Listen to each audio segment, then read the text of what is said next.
Who are the economic hitmen? Are they putting insolvent countries in huge debt in order to control them and profit from their resources? The rich were getting rich, but the poor were getting poorer. I think what's important is that it absolutely happened and it benefited a small group of rich people in the global north. That it's important for people to understand. This is a systemic problem.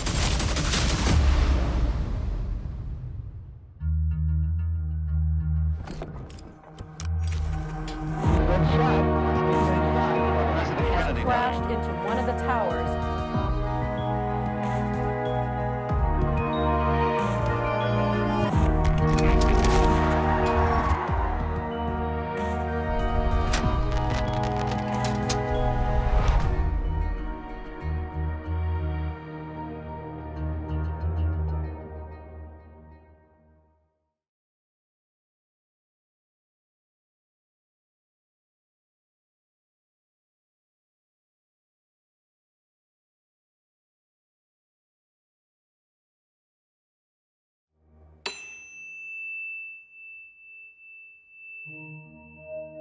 Money was being diverted from health care, education, to pay off the loans. There were a lot of people that did benefit from these crises. Everything has been done to keep this game going. Are there economic hitmen from powerful organizations that get poor countries to sign up for infrastructures that they don't necessarily need and take up loans that they essentially cannot repay in order to make profit?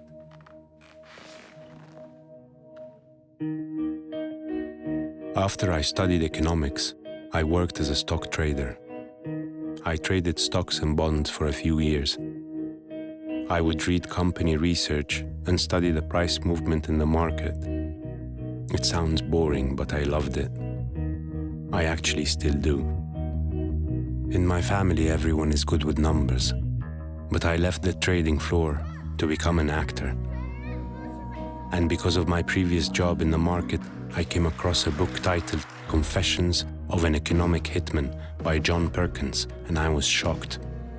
These people were not discussing buying and selling stocks or companies. It is actually about buying and selling entire economies.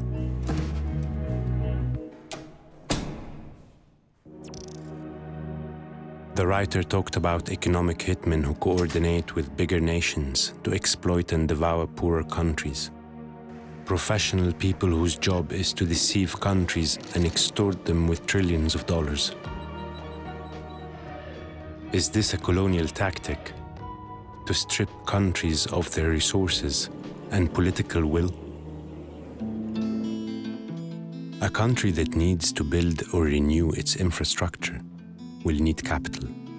It also needs the expertise, technology, equipment, and all of that. Developing countries likely will import some or all of this from another country. In order to pay for the imports, they will take a loan. It seems simple and straightforward, right? Fortunately, I can talk to someone who did this job. His name is John Perkins. I want to ask him about his previous job.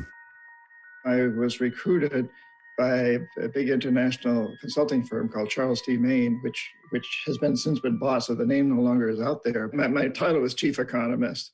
And I had as many as 50 people working for me. My job really was to identify countries that had resources our corporations wanted, like oil, like in the Middle East, oil, and then to arrange for a huge loan to that country from the World Bank or the IMF or one of the sister organizations. But the money would not actually go to the country itself. The country would collateralize the loan with its resource, but the money would go directly to our own corporations, big engineering companies like Bechtel and Halliburton and Brown and Root, and my own company would get a piece of the action to build infrastructure projects in the country things like power plants and industrial parks and highways, things that benefited a few rich people in those countries, as well as making huge profits for our own corporations. For a long time, I thought I was doing the right thing, as many people in that business do.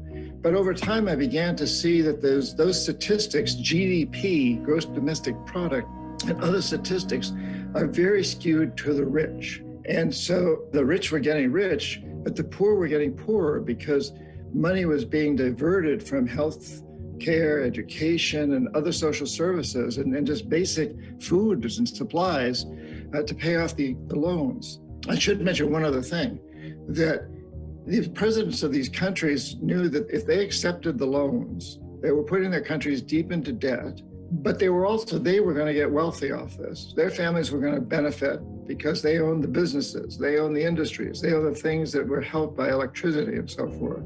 But there was another incentive for them, and that was that what we call jackals were in the background. And these are CIA assets usually, who overthrow governments or assassinate their leaders.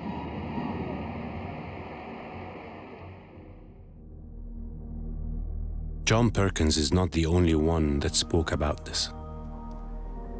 Many others say that developing countries which are in heavy debt may go through coups and assassinations as a result of not wanting to play by these rules.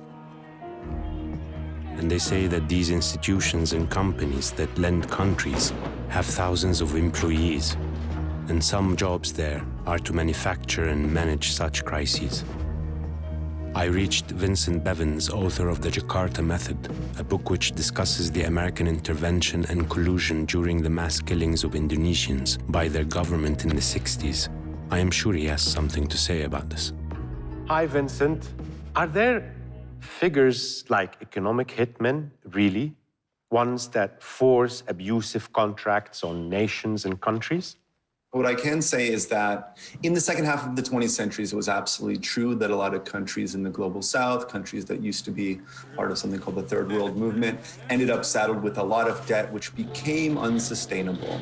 And the fact that they were saddled with debt and the fact that the debt became unsustainable has a lot to do with institutions and actors based in the global north. So are these institutions and actors from the north economic hitmen? Who is benefiting from this?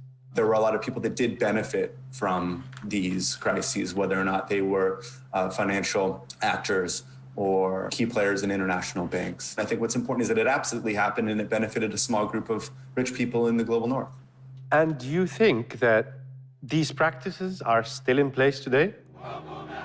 It's now fairly well recognized that the prescriptions the IMF was going around the world and handing out to indebted and poor countries were often very destructive. The IMF has even gone back on a lot of what it said in the past was the right medicine for a country that, quote unquote, had problems, even if those problems might have been generated by the system itself. But at the time, nobody was questioning this. And the fact that the IMF 20, 30 years later says, oops, we actually might have ruined half the world's countries doesn't change the fact that we're still on the path today that was created by those actions generations ago.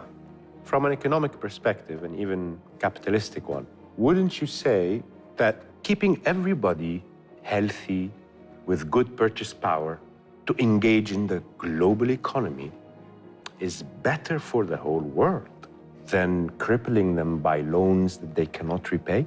This is the paradox at the heart of liberal ideology, right? Because one would believe, based on the tenets of economics practiced in the English-speaking world, and one would believe, based on the ideals of liberalism in general, that it would be better for everyone to make sure the countries in the global south are growing just as fast and as robustly as any other country. But what we have seen is that did not happen over the last 70 years, and countries in the global north are still doing just fine. In the middle of so much data, someone could say, well, these countries and regimes accepted the deal and committed willingly. Nobody forced them. I will ask this question to the American economist, Richard D. Wolff. Hi, Professor Wolff. How are you? Very good. I'm very glad to be here. What can you tell me about the so-called economic hitmen and corporations or institutions that strangle countries' economies? First of all, it happens all the time. It is nothing new. It is not rare. It is common. So somebody from a powerful corporation goes and Will sometimes connect to a local equivalent of himself and cut a deal and say, look, I'm going to get paid $10 million for getting this done. I will give you $2 million if you become my local eyes and ears to help me work this out. forgive me if I will sound naive, isn't the country receiving this loan participating willingly in this terrible deal?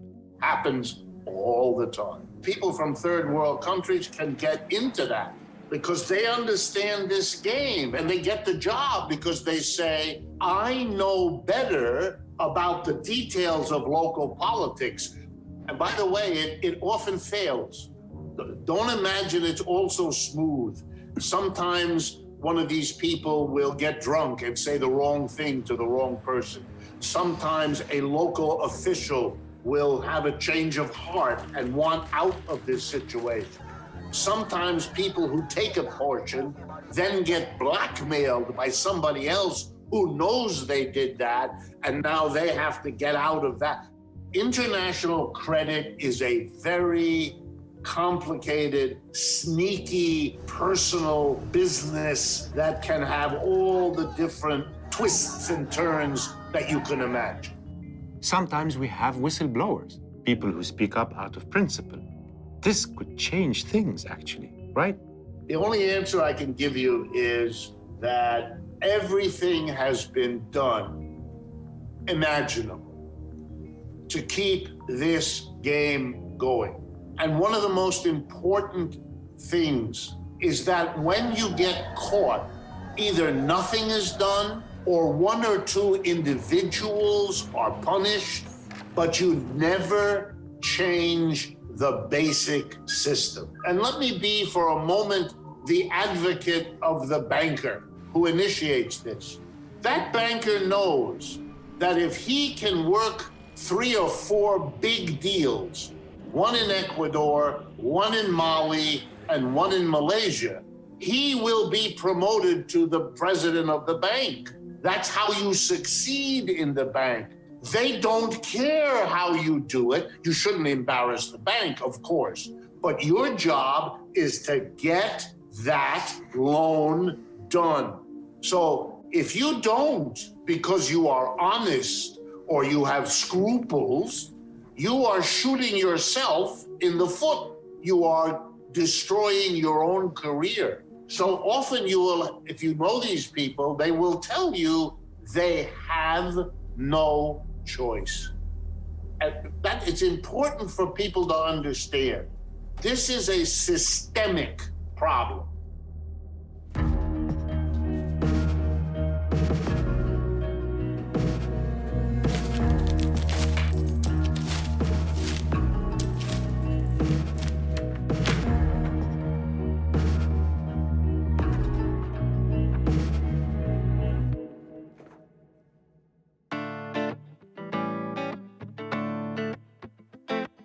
After I left my job as a trader, I started a career in acting. And there were times when I didn't know when the next check will be coming.